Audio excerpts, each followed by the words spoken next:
जिज्ञासु मित्रों, बहुत बहुत अभिनंदन है आप सभी का दिव्य सृजन में। प्रत्येक दिवस की भांति आज फिर हम यहाँ पर लाइव चर्चा प्रारंभ कर रहे हैं। थोड़ा सा विलंब हो जाता है कभी कभी। तो आज का जो विषय है बड़ा महत्वपूर्ण विषय है, ज्योतिष को कैसे समझा जाए। अब इसका अर्थ ये ना समझ लें आप कि यहाँ पर हम कोई ज्योतिष सिखाने वाले हैं, नहीं। ज्योतिष विद्या के प्रति या ज्योतिष के प्रति हमें कैसा दृष्टिकोण रखना चाहिए, किस तरह का दृष्टिकोण रखना चाहिए, ये हमें समझना है, ठीक है। और यह ज्योतिष कैसे कार्य करता है ये भी हम थोड़ा सा समझेंगे। इस विषय को भी हम थोड़ा समझने का प्रयास करेंगे। तो ज्योतिष विद्या के प्रति हमें कैसा दृष्टिकोण रखनी चाहिए, कैसी समझ रखनी चाहिए, उस पर हम विचार आज करेंगे। पहले भी कई लोगों ने इससे संबंधित प्रश्न पूछे हैं। कुछ लोगों ने ऐसा भी कहा है कि आप ज्योतिष के ऊपर कोई कोर्स ले आएं। तो कोई कोर्स तो अभी ज्योतिष के ऊपर हम नहीं लाने वाले हैं और कोई कोर्स नहीं रखने वाले हैं, नहीं देने वाले हैं अभी फ़िलहाल। तो भविष्य में शायद कभी लाएं।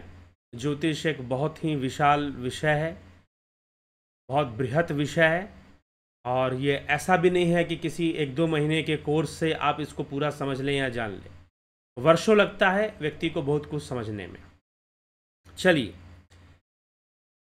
ज्योतिष है क्या? वेदों का नेत्र कहते हैं इसको। वेदांग में के अंतर्गत यह आता है। 6 वेदांग हैं। वेदों को समझने के लिए जो ज्ञान होना चाहिए, बाद में चलकर उसे 6 वेदांग के ज्ञान में विभाजित किया गया, जिसमें कि शिक्षा है, व्याकरण है, छंद है, निरुक्त है, ज्योतिष है। तो इन सब चीज़ों का अध्ययन कर लेने से वेदों का जो अध्ययन है वो आसान हो जाता है। तो यह 6 वेदांग कहे जाते हैं, अर्थात ये वेदों के अंग हैं। एक होते हैं वैदिक दर्शन, अर्थात जो वैदिक कॉन्सेप्ट्स हैं, वैदिक अवधारणा, जो वेदों की अवधारणा है, जो वैदिक कॉन्सेप्ट्स हैं, उनको समझाने के लिए 6 दर्शन लिखे गए, जिनको 6 शास्त्र या दार्शनिक शास्त्र या वैदिक दर्शन कहते हैं। वेदांगों को भी शास्त्र कहते हैं, लेकिन वेदांग अपने आप में शास्त्र नहीं होते। क्यों नहीं होते? क्योंकि वेदांगों का अध्ययन इस उद्देश्य से किया जाता है ताकि वेद अध्ययन को सरल बनाया जा सके। वेद अध्ययन को सरल बनाया जा सके। आपको व्याकरण का ज्ञान हो, शिक्षा है, निरुक्त है, फिर आपका ज्योतिष है, छंद है। तो इस प्रकार से इनका हमें ज्ञान होगा। तो वेदों को, वेद कैसे लिखे गए हैं, उन सब बातों को, वेदों के सूक्तों को हमें समझने में, उनके मंत्रों को समझने में एक सहायता मिल जाएगी। तो इस उद्देश्य से वेदांग लिखे गए। तो ज्योतिष भी वही विषय है, एक वेदांग है ज्योतिष, जिससे कि हम वैदिक कर्मकांड को करने के लिए उसका सही मुहूर्त, सही समय हम निकाल पाएँ, समझ पाएँ, जान पाएँ। उस उद्देश्य से ज्योतिष की खोज हुई, एक डिस्कवरी है ये, और बाद में इसकी विद्या के रूप में इसका एक आविष्कार भी है कि भाई हमें इसे कैसे समझना चाहिए। मुख्य रूप से ज्योतिष किस बात पर आधारित है, कॉन्सेप्ट क्या है ज्योतिष का? ज्योतिष विद्या का यह मानना है कि पृथ्वी पर या हमारे जीवन पर, हमारा जो जीवन है वह स्वतंत्र नहीं है।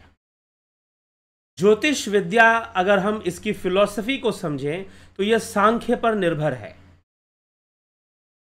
ज़्यादातर जो वैज्ञानिक अनुसंधान हैं, जो वेद आधारित हैं, वो सांख्य विचारधारा पर ही निर्भर आपको दिखाई देंगे।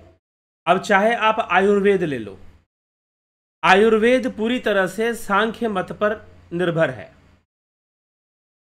सांख्य में विश्वास करता है और सांख्य का आधार लेकर ही अपनी व्याख्या करता है।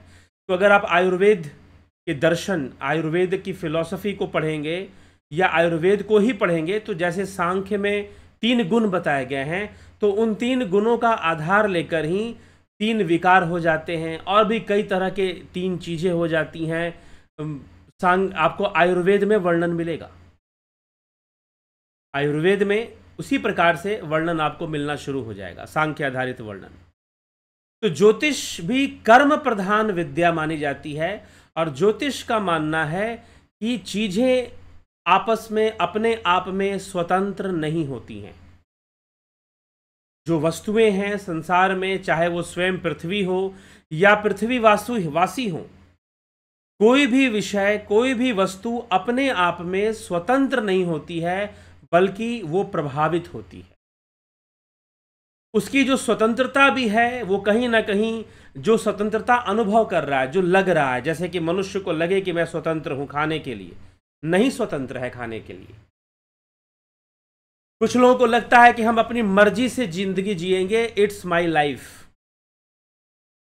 बट नेचर का अपना बाउंडेशन है, प्रकृति आपको बांधती है। अगर आपको खाना है तो मुंह से ही खाना है, एक ही रास्ता है खाना खाने का, और जो भी आपको स्वाद मिलता है आप उसी में आनंदित होने लग जाते हो। आपको लगता है कि हम अपने मर्जी से स्वाद का भोजन करेंगे, लेकिन उसमें भी बंधन है। स्वाद तो बहुत सारे हो सकते हैं, जिह्वा के अंदर सीमाएं बंधी हुई हैं कि कितने स्वादों को वो ग्रहण करेगा, कितने रसों को वो ग्रहण करेगा, सीमाएं बंधी होती हैं। तो इसीलिए ज्योतिष हमें किस बात को समझाता है? सबसे पहले जो एस्ट्रोलॉजिकल कॉन्सेप्ट है वो ये कॉन्सेप्ट देता है कि हमारा जीवन स्वतंत्र नहीं है, परवश है, प्रकृति के वशीभूत है, और प्रकृति के वशीभूत होकर मनुष्य कर्म करता है जैसा प्रकृति करवाती है। जैसे हमारी इच्छाएं ही हैं, वह भी प्रकृति के दबाव के कारण ही वो इच्छाएं काम कर रही हैं। प्रकृति के दबाव के कारण ही हमारे अंदर अनेकों इच्छाएं काम कर रही हैं। तो हम और प्रकृति अब के वश में होने के कारण हम दुखी भी होते हैं। लेकिन अगर कोई स्वतंत्र सत्ता है हमारे भीतर, तो वह चेतना है, वह आत्मा है जो अप्रभावित रहता है, और उसके होने के कारण मनुष्य के अंदर कुछ गुण ऐसे जरूर हैं जहां पर वो अपने आप को परिवर्तित करने, उसका एक मार्ग जरूर होता है जिससे कि वो सारे बंधनों से मुक्त हो सके, सारे बंधनों से मुक्त हो सके, सारे प्रभावों से मुक्त हो सके। उसका एक रास्ता खुला रहता है, और वो रास्ता है आत्मा का रास्ता, वो रास्ता है चेतना का द्वार। वह जो मार्ग है वही एक मार्ग है मनुष्य के पास, जिससे कि वह प्रकृति के सारे बंधनों से मुक्त हो सकता है। अन्यथा, लेकिन मुक्त होने में उसकी शारीरिक इच्छाएं, मानसिक इच्छाएं जो भी हैं, वो सब वहीं की वहीं धरी की धरी रह जाएंगी, वो साथ नहीं जाने वाली। लेकिन इस शरीर और मन, पंचभूतों से निर्मित यह शरीर या स्थूल देह हो चाहे सूक्ष्म शरीर हो, वह सब प्रभाव के अंदर रहते हैं, प्रतंत्रता में रहते हैं, वह स्वभाव में नहीं रहते। एक प्रभाव है और एक स्वभाव है। प्रभाव अर्थात जो परवशता है उसमें प्रभाव है, और जहां स्ववशता है वहां स्वभाव है। परवश जीव स्ववश भगवंता, जीव अनेक एक श्रीकंता। तो जीव परवश रहता है, और जीव पर अनेकों चीजों का प्रभाव पड़ता रहता है, पड़ता रहता है, पड़ता रहता है। वह अनेकों वस्तुओं से प्रभावित होता रहता है। ठीक है। अब इस प्रभाव का अध्ययन जब आप करते हैं तो उसी को आप कहते हैं भौतिक विज्ञान, मतलब फिजिक्स, भौतिकी। इसे हम हिंदी में भौतिकी या भौतिक विज्ञान कहते हैं। फिजिक्स क्या करता है? फिजिक्स स्टडी करता है इफेक्ट्स को, अर्थात प्रभाव को, मोशन को, कि कोई भी चीज मूव कर रही है, मोशन हो रहा है, कैसे भी मोशन हो रहा हो, लीनियर मोशन हो रहा हो, सर्कुलर मोशन हो रहा हो, तो वो जो मोशन हो रहा है वो चीजों को कैसे प्रभावित कर रहा है, वो किस तरह का प्रभाव पैदा कर रहा है। तो ज्योतिष विज्ञान का क्या मानना है यहां पर कि अगर हम ये कहते हैं, अगर विज्ञान ये मानता है कि यह पृथ्वी इसकी स्वतंत्र सत्ता नहीं है, ये भी दूसरे ग्रहों के प्रभाव में, सूर्य के प्रभाव में, अन्य ग्रहों के प्रभाव में रहती है, उन सब का प्रभाव पड़ता है पृथ्वी के ऊपर, और पृथ्वी का प्रभाव दूसरे ग्रहों पर भी पड़ता है, तो फिर यह जो मनुष्य है ये अपने आप को स्वतंत्र सत्ता वाला कैसे कह सकता है? कैसे कह सकता है कि आई एम नॉट अफेक्टेड, मैं तो वो करूंगा जो मेरी मर्जी हो जाएगी, मैं जो चाहूंगा वैसे ही सब कुछ हो जाएगा? नहीं, हर चीज प्रभाव में है, हर चीज प्रभाव में है। हमारा उठना, सोना, जागना, मौसम बदलता है, अभी मौसम बदल रहा है, सितंबर का महीना, सितंबर का महीना खत्म हो रहा है, ठीक, अभी आश्विन और फिर शरद ऋतुएं बदलेंगी, शरद ऋतु का प्रारंभ होने वाला है। इस ऋतु में योग करना चाहिए, योग का प्रारंभ करने के लिए कहा गया है बसंत ऋतु और शरद ऋतु में घिरंड संहिता के अंतर्गत। क्यों कहा गया है? अब ये ऋतुएं हमें प्रभावित करेंगी। लोग इस समय बीमार पड़ते हैं, viral fever, cold viral fever होना, डेंगू भी फैला हुआ है, आप देख रहे हैं। तो इस तरह की समस्याएं उत्पन्न होती हैं। हम प्रकृति से बदलाव आने से हम प्रभावित होते रहते हैं। अब बहुत तरह के प्रभाव हैं, कुछ प्रभाव हमें सीधा दिखाई देते हैं, कुछ प्रभाव हमें दिखाई नहीं देते। जैसे इलेक्ट्रोमैग्नेटिक वेव्स हैं, हमें दिखाई नहीं देते, लेकिन हम उनकी रीडिंग्स ले सकते हैं। उसी प्रकार ग्रहों का अपना एक मैग्नेटिक फील्ड क्रिएट होता है, कम ज्यादा, नजदीक जाने से बहुत ज्यादा, दूर जाने से कम, बहुत तरह की चीजें काम करती हैं वहां पर, और उन सब का जो प्रभाव है, जब वो मोशन में होंगे तो एक करंट वो डेवलप करते हैं, एक प्रभाव को विकसित कर देते हैं घूमने के कारण, और वो प्रभाव पृथ्वी पर भी पड़ता है, पृथ्वी वासियों पर भी पड़ता है, इसमें कोई संशय नहीं है। ठीक है, पृथ्वी पर रहने वाले लोगों पर भी पड़ता है, और उसका सबसे बड़ा जो प्रत्यक्ष उदाहरण देखा जाता है चंद्रमा का प्रभाव। चंद्रमा का प्रभाव पड़ता है, अमावस्या का प्रभाव पड़ता है, ग्रहण का प्रभाव पड़ता है। इसलिए तो ग्रहण देखने के लिए वैज्ञानिकों ने एक चश्मा बनाया कि चश्मे से देखो। क्यों? अगर आप कहते हो कि ग्रहण एक सुंदर दृश्य है तो चश्मा क्यों लगाना है, खुली आंखों से देखो। इसका मतलब यह है कि उसमें से ऐसी विकिरणें निकलती हैं जो आपकी आंखों को खराब कर सकती हैं, उसमें से नकारात्मक किरणें विकसित होती हैं, आती हैं, जो आपकी आंखों को खराब कर सकती हैं, जो खराब कर सकती हैं वो उन्हें हम नेगेटिव रेज ही कहेंगे। तो इसलिए हम जब ग्रहों का जो प्रभाव है उसका अध्ययन करना, और उसका आधार क्या है अध्ययन करने का? स्थान, आप किस स्थान पर हैं, आपका जन्म किस स्थान पर हुआ है, उस स्थान पर कौन सा ग्रह कितने एंगल पर बैठा हुआ है, कितनी डिग्री पर बैठा हुआ है, क्या कोण बना रहा है, क्या एंगल बना रहा है वो, और कैसी दृष्टि डाल रहा है वो, उन सब का अध्ययन करते हुए अब उसका प्रभाव हमारे जीवन पर कैसा आएगा, इसका अध्ययन करना, जन्म कुंडली बनाना, एक चार्ट विकसित किया गया जन्म कुंडली का, और उसमें बनाया गया 360, पूरी जो जन्म कुंडली होती है वो 360 डिग्री की होती है। क्योंकि आजकल लोग फलित ज्यादा पढ़ते हैं, थोड़ा सा गणित पढ़ने का प्रयास नहीं करते। ज्योतिष का मूल आधार कैसे विकसित होता है, जो जन्म कुंडली आप देखते हैं स्क्वायर में बनती है, नहीं, जो ओरिजिनल जन्म कुंडली बनती है वो सर्कुलर बनती है, सर्कल में बनती है। उसी सर्कल को बाद में स्क्वायर में डेवलप कर लिया जाता है सुविधा के अनुसार। तो आज भी ऐसे कई पुस्तकें हैं जो आपको पूरा आपको समझा देंगे कि कैसे इस प्रकार से 360 डिग्री का हमारा लाइफ है, और 360 डिग्री में हर भाव को 30-30 डिग्री दिए गए हैं 12 भावों को।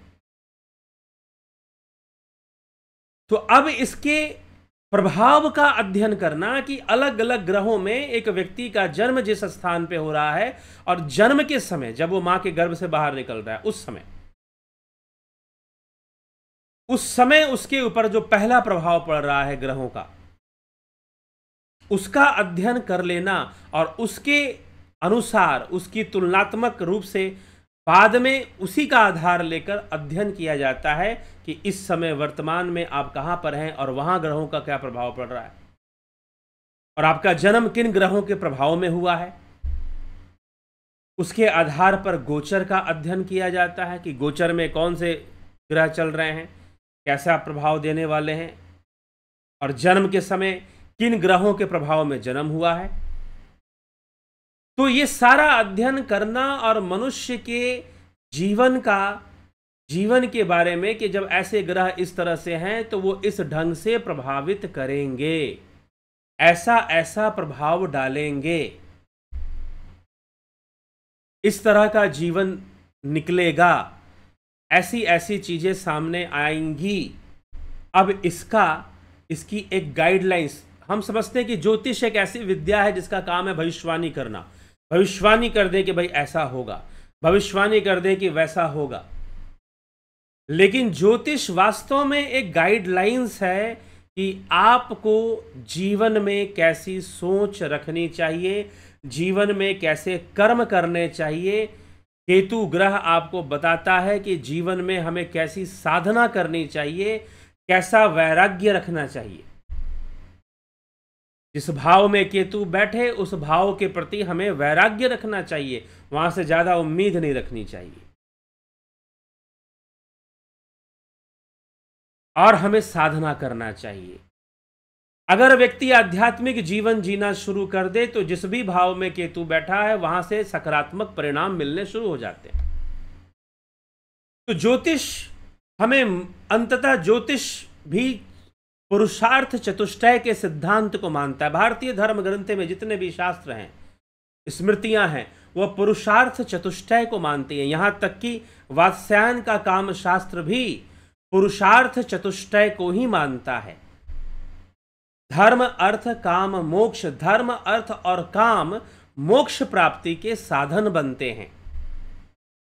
मोक्ष में ना धर्म है, ना अर्थ है, ना काम है, वहां कुछ नहीं रहता, बल्कि मोक्ष तक पहुंचे तो धर्म अर्थ और काम के माध्यम से ही कोई पहुंचता है, ऐसा माना जाता है।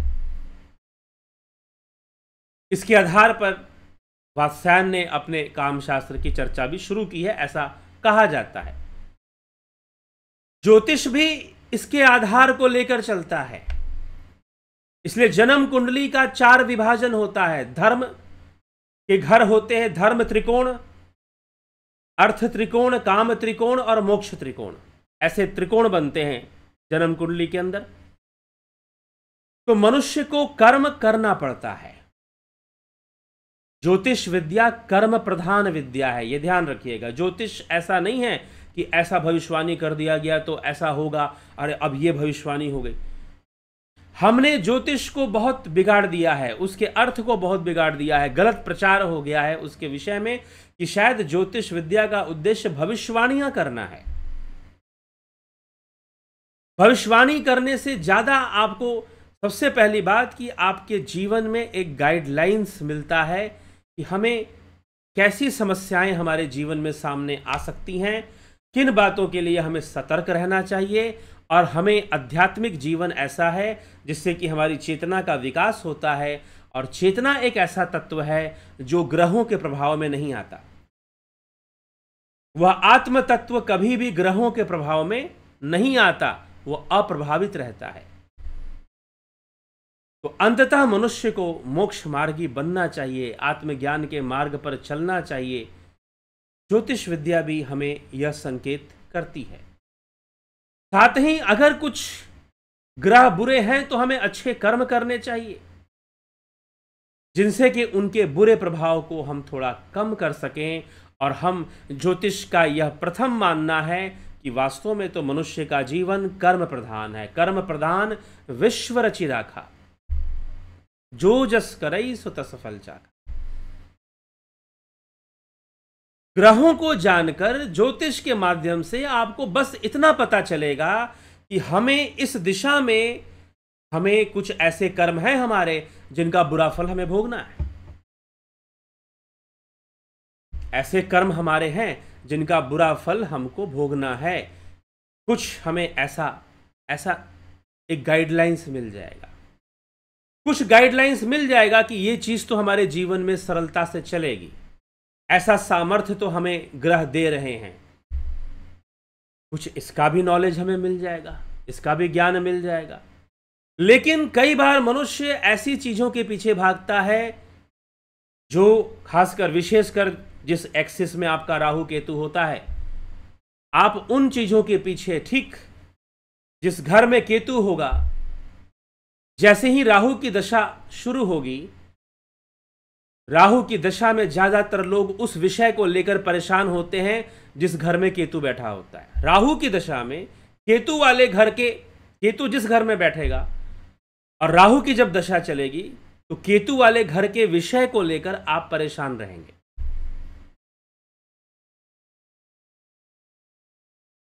राहु खुद जिस घर में बैठा है उस घर को लेकर आप परेशान वो होने नहीं देगा आपको, लेकिन जहां पर वो केतु बैठा है वहां से वो आपको परेशानी देना शुरू करेगा, वहां से सेटिस्फैक्शन नहीं मिलेगा, आपको हमेशा कमी महसूस होगी। लेकिन अगर आपने आध्यात्मिक साधना को अपना लिया तो आप देखेंगे उस मामले में भी सकारात्मक परिणाम मिलने आपको शुरू हो जाएंगे, सकारात्मक परिणाम मिलने आपको शुरू हो जाएंगे। तो ज्योतिष एक जीवन जीने की, हमें हर मनुष्य का जीवन अलग अलग है, हर जीव का जीवन अलग अलग है। हम सबको एक ही मोटिवेशनल चीज नहीं सुना सकते हैं, सबको हाँ कुछ मोटी मोटी बातें हम समझा सकते हैं कि भाई आदमी को मेहनती होना चाहिए, लेकिन कई बार व्यर्थ का मेहनत करना बहुत नुकसान भी करता है। व्यर्थ का मेहनत करना कई बार बहुत ही नुकसान भी हमें पहुंचा सकता है, इसलिए हमें विवेक से विचार करना चाहिए। ज्योतिष विद्या हमें गाइडलाइंस देती है कि हमें लाइफ में किन बातों का ध्यान रखना चाहिए, कैसे सचेत रहना चाहिए और कैसे जीवन में हमें आगे बढ़ना चाहिए। वैसे तो यह संसार नश्वर है, नश्वरता हमें कहीं ना कहीं बांधेगी और मनुष्य को मोक्ष मार्गी अंततः बनना ही चाहिए। अगर वह, क्योंकि कहीं ना कहीं से, क्योंकि ज्योतिष में ऐसा ही नहीं कि सब अच्छे ग्रह होते हैं, बुरे ग्रह भी होते हैं कहीं ना कहीं, और कोई भी ग्रह कैसे बुरा बन जाए यह भी बताना मतलब कि आसान नहीं है। कई बार हम अगर फिक्स कर दें कि फलाना ग्रह अच्छा ही होता है, ऐसा नहीं है, किसी परिस्थिति में बुरा हो जाएगा, और जब बुरा हो जाएगा तो वहां से हमें कई बुरे नतीजे देखने को मिलने शुरू हो जाते हैं। लेकिन मनुष्य अगर अध्यात्मविद हो जाए, आध्यात्मिक ज्ञान को अपना ले, तो उसे किसी भी प्रकार की पीड़ा या समस्या नहीं होती है। तो कुल मिलाकर ज्योतिष विद्या का जो उद्देश्य है वह सिर्फ ऐसा नहीं कि भविष्यवाणियां करना कोई उद्देश्य है, नहीं। जीवन को समझने में और जीवन को एक सही दिशा में ले जाने में हमें यह सहायता प्रदान करता है। हमें ज्योतिष हमें सिखाता है कि हमें किसी से ईर्ष्या और द्वेष नहीं करना चाहिए, हमें किसी से नफरत नहीं करनी चाहिए, किसी के प्रति ईर्ष्या का भाव नहीं रखना चाहिए, क्योंकि प्रत्येक व्यक्ति अपने अपने ग्रहों के प्रभाव में जीवन जी रहा है। किसी के अंदर किसी गुण का विकास होता है तो किसी के अंदर किसी गुण का विकास होता है। ज्योतिष सबसे पहला, जो लोग ज्योतिष को अच्छे से समझते हैं या अच्छे से समझने में लगे रहते हैं, वो लोग सबसे पहला काम क्या करते हैं, वो अपनी तुलना दूसरों से करना बंद कर देते हैं। प्रत्येक व्यक्ति के अपने अपने ग्रह योग हैं, उनके कारण उनके अंदर कोई दुर्गुण आ रहा है, कोई सद्गुण आ रहा है, कोई प्रतिभा आ रही है, कोई प्रतिभा खत्म हो जा रही है। तो ये गुण आ रहा है, जा रहा है, ऐसे चल रहा है। तो ज्योतिष, सबसे पहले ज्योतिष आपको एक दूसरे से ईर्ष्या करने के लिए मना कर देता है कि आप ईर्ष्या करो ही मत। क्यों, क्या करोगे ईर्ष्या कर कर? वो व्यक्ति अपने कर्म संस्कारों से आया है, आप अपने कर्म संस्कारों से आए हो, आप उसका ग्रह योग अलग है, आपके ग्रह योग अलग है, वो आपको कुछ और देना चाहते हैं। लेकिन मनुष्य, आप फंसते कहां पर हो? जब आप ये चाहते हो कि ज्योतिष विद्या से बस मेरे मन की बात मुझे पता चल जाए, मैं जो चाहता हूं वो मुझे पूरा मिलेगा कि नहीं मिलेगा, ये मुझे बता दो पंडित जी, ज्योतिषाचार्य जी, मुझे ये बता दो कि जो मैं चाहता हूं वो मिलेगा कि नहीं मिलेगा, और अगर नहीं मिलेगा तो वो उपाय बता दो जिससे कि मैं जो चाहता हूं वो मुझे मिल जाए।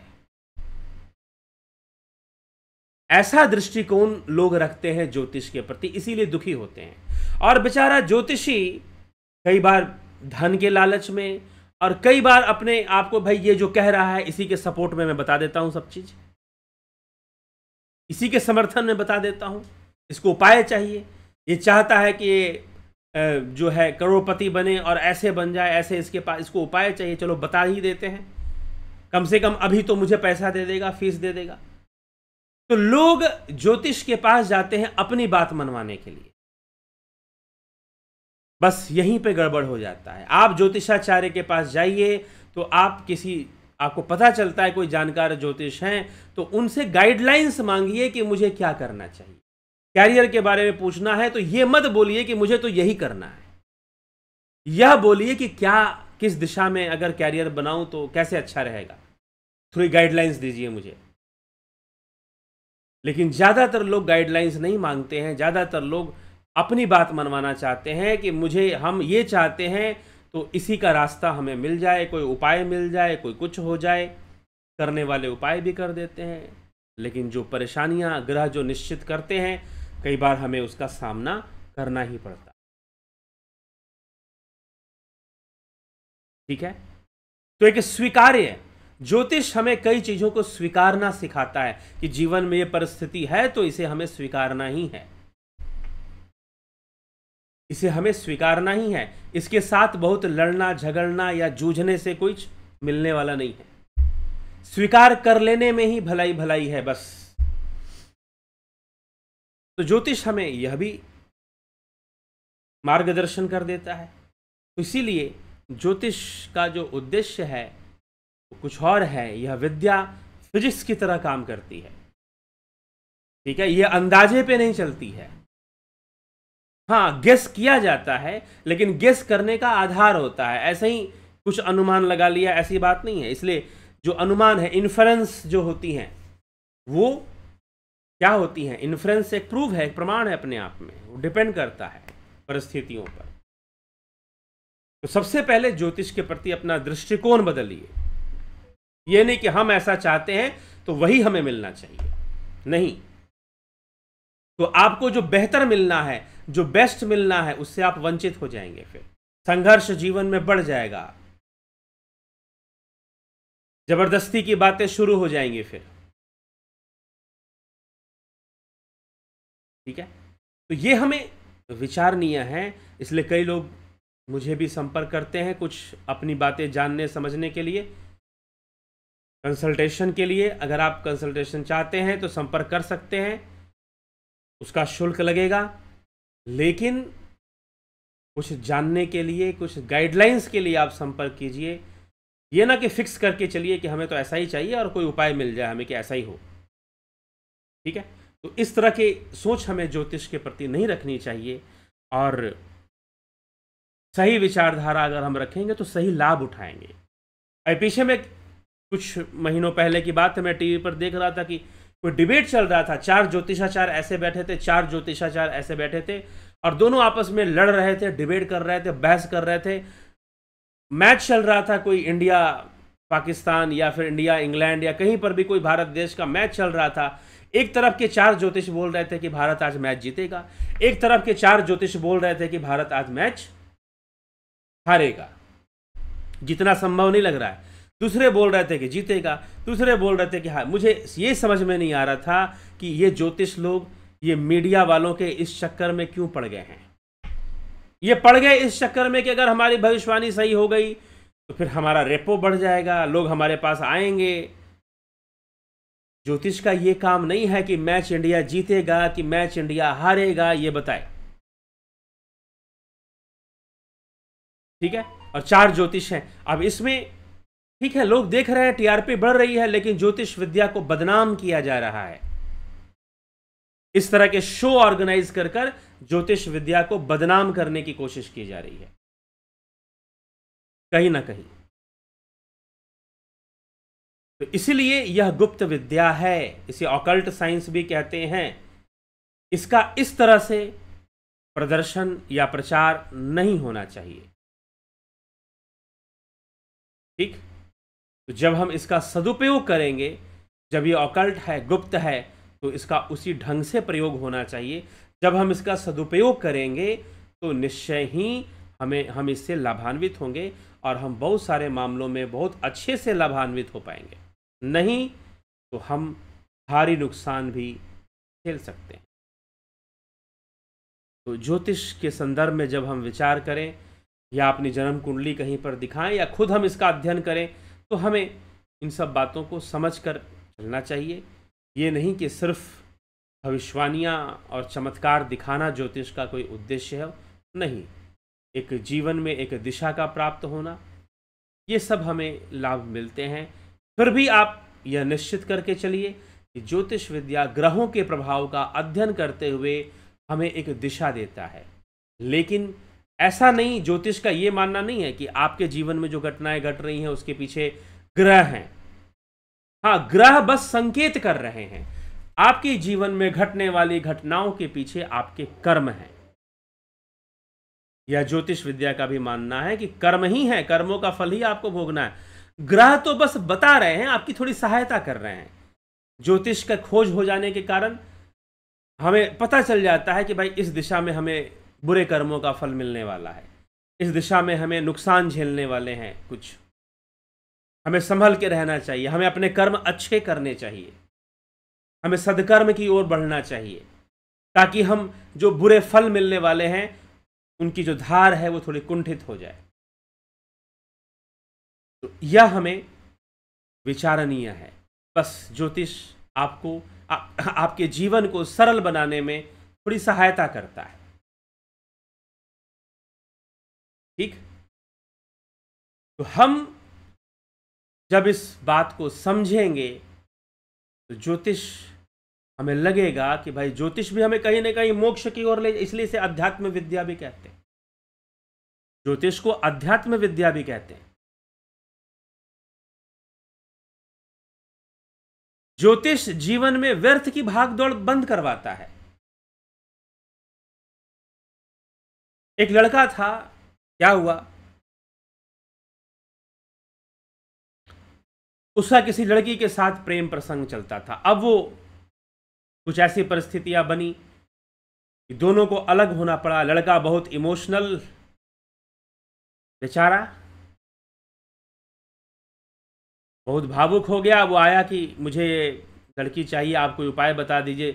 समस्या यही है कि लोग अपने मन मर्जी की चीज चाहते हैं और चाहते हैं कोई उपाय बता दो जो, लेकिन उससे पहले ये देखना चाहिए कि क्या मिलना संभव है, क्या मिलना संभव नहीं है। उसको बहुत समझाया मैंने कि तुम उस लड़की के बारे में सोचना ही बंद कर दो। अगर सोचना बंद कर दोगे तो वो लड़की से बेहतर रिश्ता तुमको मिलेगा कुछ वर्षों बाद। बहुत अच्छा रिश्ता तुम्हें मिलेगा, तुम्हारा अच्छा विवाह होगा, तुम्हारे अपने मर्जी से, मन से विवाह होगा। लेकिन समस्या यही है कि प्रकृति ये भ्रम पैदा कर देती है कि मनुष्य को लगता है कि वो अपने दम पर अपनी मर्जी से जिंदगी जिएगा। बहुत सारे विषयों में वो जी सकता है, बहुत सारे विषयों में वो अपने मन मर्जी का जीवन जी सकता है, लेकिन हर विषय में ऐसा हो जाए ये संभव नहीं है। चाहे वो सिकंदर क्यों ना हो, चाहे वो दुनिया पे राज करने वाले सिकंदर, सम्राट अशोक जैसे राजा क्यों ना हो, उनकी भी हर जगह मन मर्जी नहीं चल सकती थी और ना चलेगी। कुछ ही क्षेत्र था जहां पर एक छूट थी, और कुछ काल तक ही रहता है छूट, कुछ समय तक ही। तो यह सब प्रकृति का है, लेकिन मनुष्य सब कुछ अपने शर्तों पे चाहता है। तो यहां समस्या आ जाती है। ज्योतिष हमें ठहरना सिखा देता है, अगर समझ में बात आ गई तो फिर खुद ही व्यक्ति सोचेगा कि ठीक है, रहने देते हैं, सब कुछ प्रारब्ध के वश है, जो जैसे चल रहा है चलने देते हैं, क्या फ़ायदा उसके पीछे पड़कर। ग्रह अपने आप में ताकतवर है, वो ऐसी ऐसी परिस्थितियां पैदा कर देंगे, आप चाहे जितना भी बन लो, जितना भी सोच लो, आप चाहे लैला बन जाओ, चाहे मजनू बन जाओ, चाहे हीर राजा बन जाओ, बहुत कुछ हो जाता है। ठीक है, इसलिए जो ग्रह दिशा दे रहे हैं उन्हें नकारना नहीं चाहिए। इसलिए मैं पहले भी बोल चुका हूं, जो लोग ज्योतिष का अपमान करते हैं वो अप्रत्यक्ष रूप से वेदों का ही अपमान कर रहे हैं। ठीक है, अप्रत्यक्ष रूप से उनके द्वारा वेदों का ही अपमान हो जाता है। इसीलिए जब तक हम समझे नहीं, और एक बात सोचना चाहिए, विचार करना चाहिए, पूरी दुनिया भर में इस विद्या का प्रचार है और पहले की तुलना में बहुत बढ़ चुका है। वेस्टर्न एस्ट्रोलॉजी भी होता है, पाइथागोरियन न्यूमरोलॉजी होती है। ठीक है, हाँ ठीक है, इस सब का जो मुख्य आधार है हमारा देश है, सबसे पहले यहीं पर विकसित हुआ, और पूर्ण रूपेण अभी भी जो गहरा अध्ययन है वो यहीं पर होता है। जो वैदिक एस्ट्रोलॉजी है उसी में ही डीप, उसी का आधार लेते हुए कई पद्धतियों को विकसित किया गया। केपी एस्ट्रोलॉजी हो गया, नाड़ी ज्योतिष हो गया, फिर आपके लाल किताब हो गया, कई चीज़ों को विकसित किया गया, तो वैदिक ज्योतिष का आधार लेते हुए किया गया बाद में चलकर। तो इसीलिए वैदिक ज्योतिष थोड़ा संभल कर, एक महानुभाव ऐसे ही मिले, वो व्यर्थ ही ज्योतिष का, मैंने कुछ ऐसे उनको कहा तो ज्योतिष का अपमान वो किए जा रहे थे, अपना एक अहंकार आदमी के अंदर होता है। मैंने उन्हें इतना ही कहा कि थोड़ा संभल कर, ठीक है, इस समय कि मनुष्य तब नहीं सोचता है, तब वो अपने आप को बहुत परफेक्ट समझ रहा होता है। और ऐसी बात नहीं है, मेरे अपने मिलने वाले लोगों में बहुत सारे ऐसे लोग मिले जिनके पास बहुत धन है लेकिन उनके अंदर अहंकार नहीं है, और ऐसे लोग मिले जो गरीबी से जूझ रहे हैं, अहंकार भरा पड़ा है। ये अहंकार भी बड़ी विचित्र चीज होती है। ज्यादातर सोचने में ऐसा आता है कि भाई जिसके पास पैसा बहुत होगा तो अहंकार भी बहुत होगा। नहीं, ऐसे भी लोग हैं जो बहुत गरीब हैं लेकिन पता नहीं उन्हें किस बात का अहंकार है, और कुछ ज्यादा ही अहंकार वो दिखाने लग जाते हैं कि हमारा तो अपना स्वाभिमान है, हमारा तो ये है, हमारा तो वो है। ज्योतिष क्या करती है, आपके अहंकार को डाउन करती है। बेटा उस क्षेत्र में ज्यादा प्रदर्शन मत करो जहां तुम्हारे ग्रह खराब है। लेकिन राहु एक ऐसा ग्रह है कि आपका आकर्षण उसी क्षेत्र में अत्यधिक कर देगा जहां से आपको कुछ मिलना नहीं है। इसलिए मैंने कहा ना, केतु जिस भाव में बैठा उस भाव के प्रति अनासक्त हो जाइए, उस भाव से जो भी मिलने वाला है उसके प्रति अनासक्त हो जाइए। लेकिन जैसे ही राहु की दशा आएगी वो उस भाव की इच्छा तीव्र कर देगा, बढ़ा देगा। लेकिन अगर आपको पता है, आपको पहले से गाइडलाइंस आपके पास है, तो आप अपने आप को संभाल लोगे। बस यही ज्योतिष का महत्व है, यही ज्योतिष से लाभ हमें प्राप्त होता है। हम अपने आप को संभालेंगे, कंट्रोल करेंगे। ज्योतिष ईर्ष्या द्वेष से हमें रोकता है कि भाई सबका अपना अपना जीवन है। जैसे मछली पानी में तैर सकती है, पंछी उड़ सकते हैं, वैसे ही प्रत्येक मनुष्य में भी अपने अपने गुण और प्रतिभाएं होती हैं।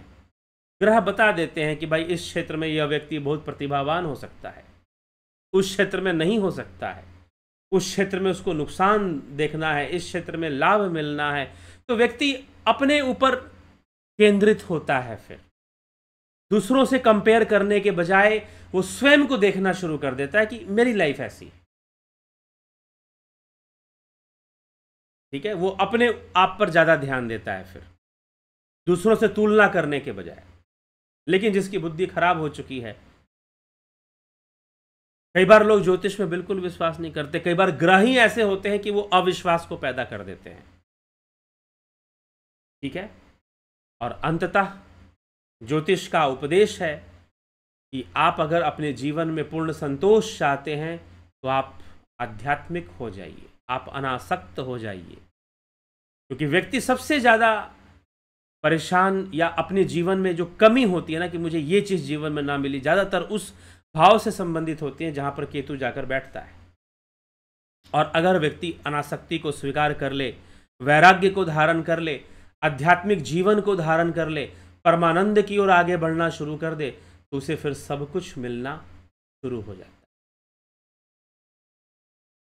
इसलिए ज्योतिष को अध्यात्म विद्या भी कहते हैं। अंततः ज्योतिष यही कहता है कि भाई अगर अपनी समस्याओं से बचना है तो इस संसार के प्रति आप अनासक्ति लाइए, वैराग्य लाइए और अपने जीवन को आगे बढ़ाइए। आप देखेंगे कि आपका जीवन संतुलित हो रहा है। वास्तव में हमें संतुलन को ही तो प्राप्त करना है, ठीक। तो ज्योतिष से हमें एक सहायता प्राप्त होती है, गाइडलाइंस प्राप्त होता है जीवन के विषय में, आने वाले समय के विषय में, जो बीता उसके विषय में भी, कि अभी हमें किस तरह से मेंटेन करना चाहिए, आगे बढ़ना चाहिए, किन चीज़ों से बचना चाहिए, किन चीज़ों का ध्यान रखना चाहिए। एक गाइडलाइंस हमें मिल जाती है, तो उस पर हमें ध्यान देना चाहिए। बस यही ज्योतिष का महत्व है। लेकिन हम लोगों ने ज्योतिष को भविष्यवाणी हो जाए, चमत्कार हो जाए, ये हो जाए, वो हो जाए, हम जो चाहते हैं पंडित जी कोई उपाय बता दे और हम जो चाहते हैं वही हमको मिल जाए, वैसा ही हमें प्राप्त हो जाए, हम इस तरह का जिद पकड़ लेते हैं। और कई बार कोई बहुत पावरफुल आदमी चला गया ज्योतिषाचार्य के पास, पैसे वाला, पदवी वाला, तो ज्योतिषाचार्य महोदय फिर कहते हैं कि बार बार जिद कर रहा है, चलो इसी की बात बता देते हैं, ठीक है। लेकिन ऐसा नहीं करना चाहिए। तो हमें थोड़ा सा विचार करेंगे तो हम बहुत लाभ उठाएंगे। चलिए, इसी के साथ मैं विराम दूंगा। और आप किसी तरह का कंसल्टेशन लेना चाहते हैं तो ज़रूर ले सकते हैं। और साथ ही योगा टीचर का कोर्स ज्वाइन करना चाहते हैं,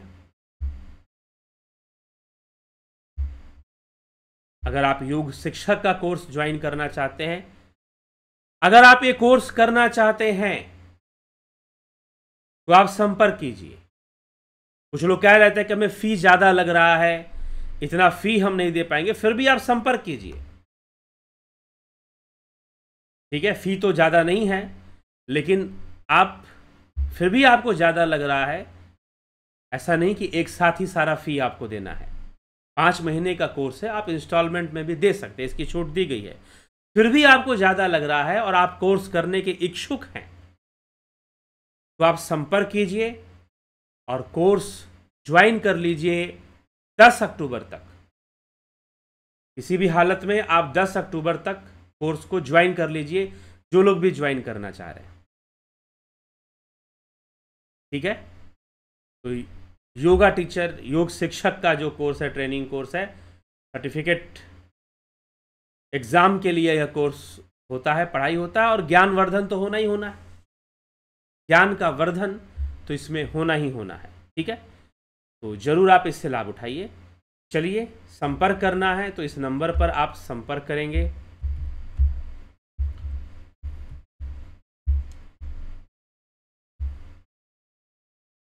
इस 9661 802459,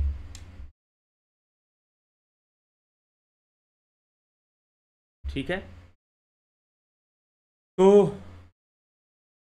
हमें यह समझना है, कई योगी ऐसे हुए जिन्होंने ज्योतिष का अध्ययन नहीं किया, फिर भी उनको ज्योतिष का ज्ञान था। और वो कोई कुछ कुंडली भी नहीं देखते थे, आदमी को देख के ही बता देते थे। एक ऐसी संत हुए युक्तेश्वर गिरी, युगानंद परमहंस के गुरु थे। वो सन्यासी थे, गिरी संप्रदाय के। आदि गुरु शंकराचार्य के दशनामी संप्रदाय में गिरी संप्रदाय भी है। तो उस संप्रदाय के वो सन्यासी थे और वो किसी भी व्यक्ति को देखकर बोल दिया करते थे, इसके ऊपर इस ग्रह का बुरा प्रभाव आ रहा है, तुम ऐसे रंग के कपड़े मत पहना करो, ऐसे रंग का, क्योंकि ग्रहों से रंग ही तो आ रहा है, ग्रहों से रंग ही तो आ रहा है, और क्या आ रहा है। तुम ऐसे ग्रह के कपड़े मत पहना करो, ऐसा पहना करो, ऐसे रहो। वो उसको गाइडलाइंस दे दिया करते थे। जी हाँ, योगियों के अंदर ऐसी क्षमता होती है, कहते हैं कि हमारी सुषुम्ना नाड़ी में ऐसे कुछ सूक्ष्म नाड़ियां होती हैं, चित्रा आदि ज्योतिष, इसी प्रकार से एक ज्योतिष पिंड नाड़ी भी होती है। अगर वो विकसित हो जाती है योग मार्ग से, तो फिर व्यक्ति ऐसे ही बहुत कुछ जानने लग जाता है। ऐसे भी योगी और कई ज्योतिषाचार्य भी ऐसे होते हैं जिन्होंने ज्योतिष का अध्ययन किया, लेकिन फिर भी वो व्यक्ति को देखकर, उनका अध्ययन, उनका अनुभव इतना बड़ा होता है, वो व्यक्ति को देखकर बता देते हैं कि इस व्यक्ति पर कैसे कैसे ग्रहों का प्रभाव आ रहा है।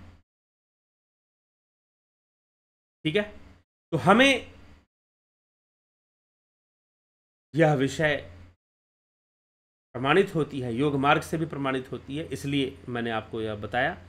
तो हमें समझना है, विवेक से काम लेना है। ये नहीं कि हमें मात्र अपनी मन मर्जी करने के लिए हम ज्योतिष विद्या का प्रयोग करें और ज्योतिषाचार्य के पास जाएं कि हमारी मन मर्जी सिद्ध होनी चाहिए, हमें वो वस्तु मिलनी चाहिए। ठीक है, तो ऐसा उद्देश्य ना लेकर, बल्कि जीवन को समझना, जीवन के प्रति एक गाइडलाइंस लेना, इस उद्देश्य से हमें ज्योतिष विश्लेषण करना चाहिए या कंसल्टेंसी हमें लेना चाहिए, कंसल्टेशन हमें। ठीक है, चलिए आगे बढ़ते हैं।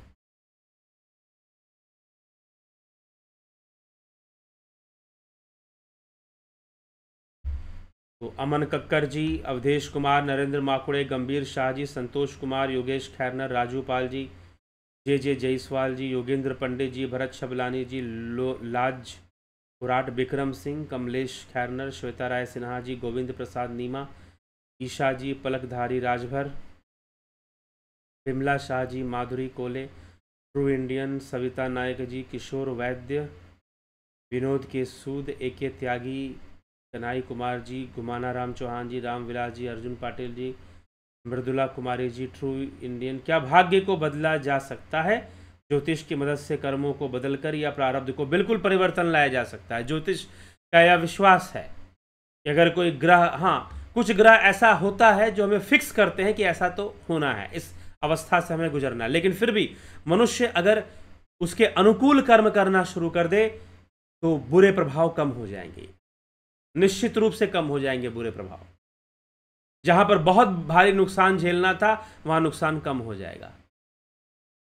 ठीक है, एक तो हमें स्वीकार्य जब आ जाता है किसी चीज के प्रति तो वैसे ही नुकसान कम हो जाता, नहीं तो मनुष्य को नुकसान इतना सा होता है और इतने से नुकसान के गम में अपना और नुकसान बढ़ा लेता है। शिखर शर्मा जी, विष्णुचंद्र मौर्य जी, मनोज साई जी, ट्रू इंडियन। क्या ध्यान योग करने से यह सब ग्रहों की दिक्कतें खत्म होने लगती हैं, या उसके लिए ग्रहों की, ध्यान योग करने से ग्रहों की दिक्कतें क्या खत्म होने लगी? मान लीजिए कि ग्रह किसी को कह रहे हैं कि भाई धन नहीं आएगा, तो क्या ध्यान योग करने से धन आने लगेगा? ऐसा कुछ भी नहीं। ध्यान योग करने से आप एक नए आयाम में चले जाएंगे, आप एक नई दुनिया में ही प्रवेश कर जाएंगे। ध्यान योग करने से आपको दुख, जो दुख मिल रहा था वो दुख का अनुभव नहीं होगा। ऐसा नहीं कि वो दुख रहेगा नहीं।